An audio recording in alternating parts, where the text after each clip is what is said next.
Hai guys, kembali lagi bersama Mimi di channel Enkun. Fans Mobile Iblis silahkan merapat, karena di video kali ini kita membahas lanjutan cerita Kimetsu no Yaiba. Setelah Tanjiro yang akhirnya berhasil memenggal kepala Akaza, bahkan dengan cara yang sangat mudah. Lebih tepatnya, kita akan mereview manga Kimetsu no Yaiba chapter 153 yang bersumber dari website manga kita, Mangaku atau Komiku. Buat kalian yang belum lihat review chapter sebelumnya, bisa klik link di deskripsi, atau bisa juga klik di pojokan atas video ini ya. Dan buat kamu yang cuma ngikutin animenya atau tidak mau kena spoiler, Enkun sarankan mending stop videonya aja dari sekarang. Nah, di chapter 153 ini, kepala Akaza akhirnya terpenggal. Namun di luar dugaan, iblis bulan atas itu masih dapat bertahan dan melanjutkan pertarungan. Penasaran? Oke, langsung aja kita bahas. Let's go! Di awal scene, kita diperlihatkan Tanjiro yang berhasil menebas kepala Akaza. Iblis bulan atas itu merasa jika selama berabad-abad dia hidup, Akaza belum pernah melihat manusia yang tidak memiliki semangat tempur seperti Tanjiro itu. Bahkan bayi sekalipun memancarkan semangat tempur yang samar-samar. Tapi entah kenapa, Tanjiro berhasil menghilangkan seluruh semangat tempurnya dalam sekejap. Akaza merasa seperti dia sedang bertarung dengan tanaman yang seharusnya tidak berada di hadapannya. Hal tersebut membuat semua inderanya menjadi kacau. Kompasnya juga tidak dapat mendeteksi apa-apa. Tapi Akaza tidak begitu mempermasalahkan hal tersebut. Menurutnya dalam medan pertempuran, dia harus bersiap menghadapi semua keadaan yang tidak terduga. Bahkan walau itu merupakan pengalaman pertamanya, Akaza sudah siap jika harus menemukan cara untuk mengatasi keadaan tersebut. Iblis itu merasa yakin jika dia akan dapat melakukannya. Seharusnya dia bisa. Tapi entah bagaimana dalam waktu singkat di tengah pertarungan ini, Tanjiro malah berhasil menandingi kecepatan Akaza. Seakan dia seperti memahami sesuatu.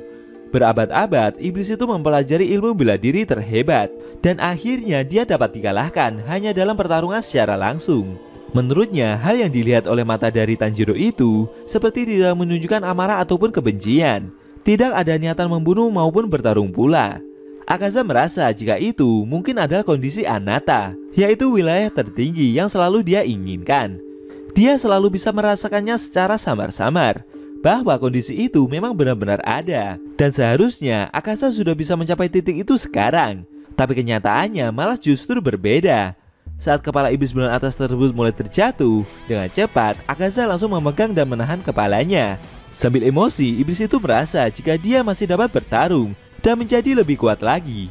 Tanjiro yang melihat aksi dari iblis tersebut terkejut. Dia merasa jika Akaza berencana menempelkan kepalanya agar dapat kembali menyatu. Tapi Gyu tidak tinggal diam. Dengan sigap, pilar air tersebut segera menyerang kepala Akaza dengan cara melemparkan pedangnya. Dan akhirnya kepala iblis bulan atas itu terjatuh. Akaza yang kepalanya terjatuh itu merasa jika riwayatnya tidak boleh berakhir sekarang. Dia ingin menjadi lebih kuat lagi. Akaza semakin berhasrat menjadi lebih kuat dari siapapun. Setelah itu, kepala iblis bulan atas tersebut terjatuh ke lantai dan perlahan menghilang. Tanjiro yang melihat hal itu merasa lega. Akhirnya mereka berdua telah memenangkan pertempuran. Tidak lama kemudian pendekar pedang itu terjatuh. Tanjiro merasa jika matanya terasa amat sangat sakit. Otot di dalam tubuhnya juga mengalami mati rasa. Menurutnya ini adalah batasan kekuatan yang dia miliki. Dan kemungkinan besar ini adalah dampak dari kemampuan tembus pandang yang Tanjiro keluarkan sebelumnya. Gyu yang berada di belakangnya terdiam. Dia merasa ada yang aneh dengan tubuh iblis bulan atas tersebut. Karena meski kepala Akaza sudah dihancurkan, anehnya tubuh dari iblis tersebut masih belum hancur. Gyu memiliki firasat buruk. Menurutnya hal yang mustahil mungkin akan terjadi. Benar saja, secara mengejutkan tubuh Akaza kembali memasang kuda-kuda bertarung lagi.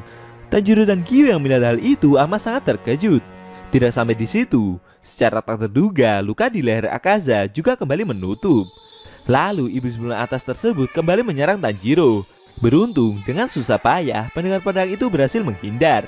Tanjiro masih terkejut melihat kejadian itu, tidak menyangka jika tubuh dari Akaza masih dapat bergerak. Selain itu, Tanjiro juga menyadari jika iblis tersebut juga telah menutup lehernya yang telah tertebas.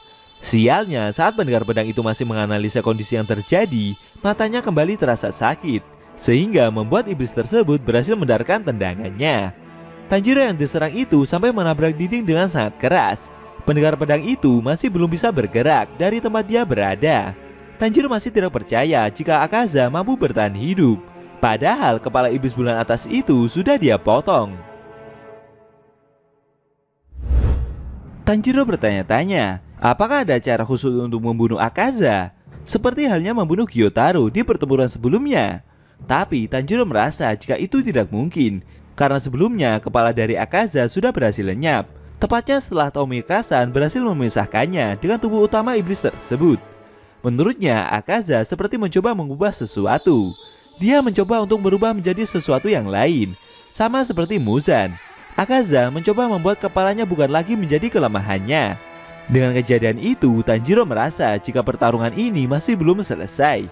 Pendekar pedang tersebut berpikir untuk mencari solusi dalam menghadapi kondisi yang terjadi. Tapi dengan keadaan tubuhnya yang sudah mencapai batas seperti itu, secara tak terduga Tanjiro malah pingsan. Kyu yang melihat hal itu meneriaki pendekar pedang tersebut. Tapi dalam benaknya dia merasa jika hal itu memanglah wajar. Apalagi tubuh dari Tanjiro sudah melebihi batas. Lalu tubuh Akaza kembali berlari dan bersiap menyerang pendekar pedang itu lagi.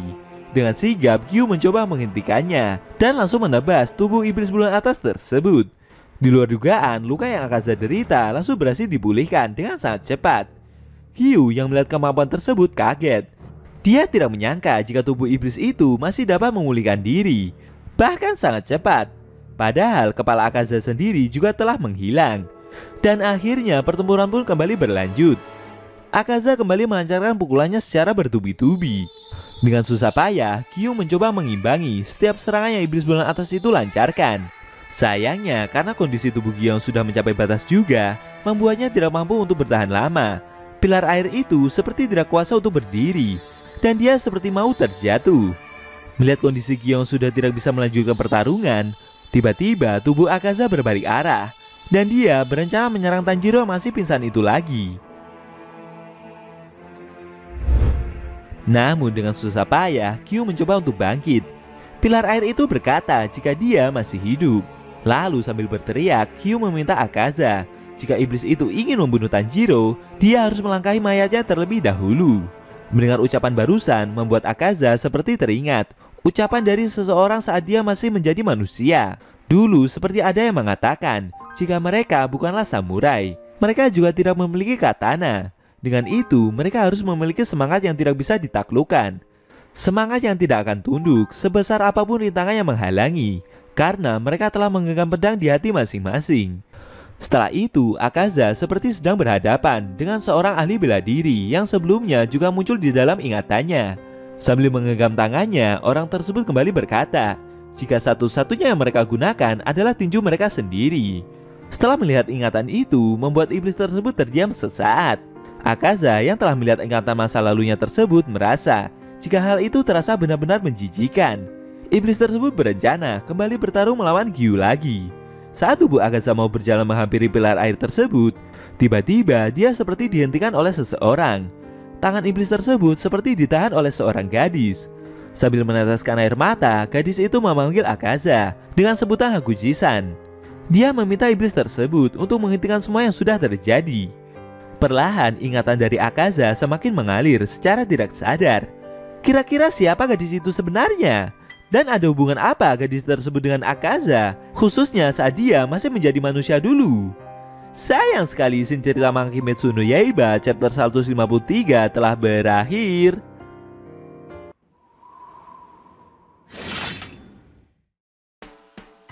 Nah, itu tadi review Mankimetsu no Yaiba chapter 153 yang intinya memperlihatkan tubuh Akaza yang secara mengejutkan berhenti bergerak karena seperti ditahan oleh seorang gadis. Kemungkinan gadis itu memiliki hubungan erat dengan masa lalu yang Akaza alami. Bagaimana menurut kamu? Jangan lupa tinggalkan komentar kalian ya. Kalau mau nonton review sebelum atau selanjutnya bisa klik link di deskripsi. Linknya udah Mimin taruh di sana kok. Buat kalian yang punya Instagram atau TikTok, jangan lupa follow sosmed Mimin juga ya guys. Oke? Tekan like kalau suka sama video ini dan dislike kalau nggak suka. Jika ada kata-kata dari Enku ngerompas, Enku mohon maaf dan sampai bertemu di video review Mankimetsu no Yaiba selanjutnya.